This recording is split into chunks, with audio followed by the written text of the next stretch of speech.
For people who are afraid of panic attacks, and for those who are involved in treating people with these concerns, I really hope you'll watch this video. I'm Masaki Matsuzaki, a psychiatrist. Panic disorder is a condition in which a person repeatedly experiences unexpected panic attacks and is troubled by intense anxiety about whether another attack might occur. Treatment for panic disorder may include the use of antidepressants known as SSRIs, and in some cases, benzodiazepine anti-anxiety medications are also used. In addition, cognitive behavioral therapy is also considered effective for panic disorder. And one of the cognitive behavioral therapy techniques is what's known as interoceptive exposure. I've studied interoceptive exposure in my own way, so I'd like to share it with you here. To begin with, how is panic disorder usually understood in general? Well, having your heart race or becoming short of breath and panting is something anyone normally experiences when running up the stairs.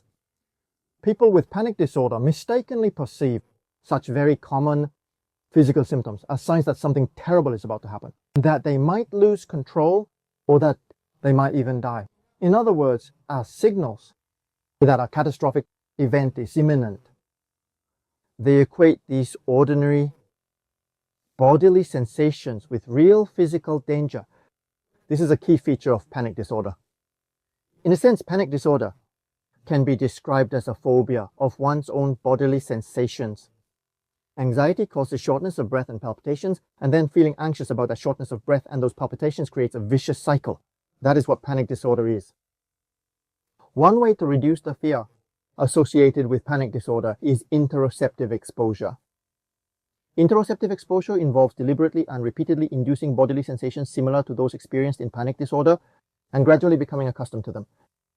The goal of interoceptive exposure is, through those experiences, to cultivate a sense that the bodily sensations that were previously feared are actually safe. What you do in practice varies depending on the sensations the person feels. A typical example is hyperventilation. For people who suffer from hyperventilation, try deliberately continuing hyperventilation for about 1 minute. For about 1 minute. For people who feel fear towards shortness of breath, try continuing to breathe through a thin straw for about 2 minutes.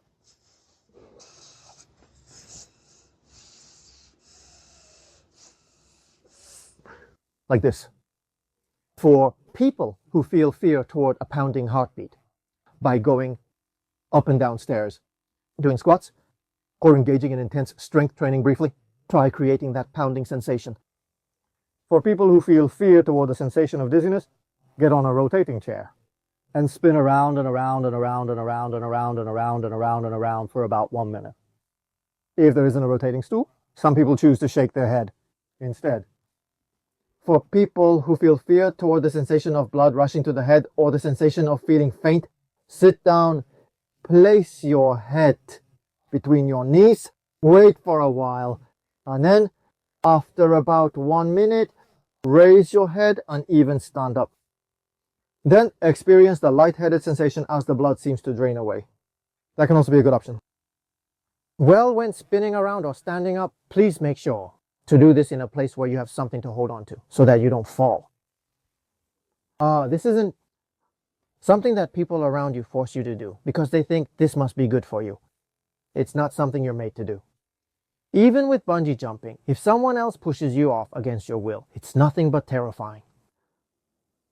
However, if you repeatedly do bungee jumping on your own, even if you're scared at first, by the time you've done it around 100 times, you'll probably be able to jump with about the same feeling as when you go to the fridge in the morning to get some milk.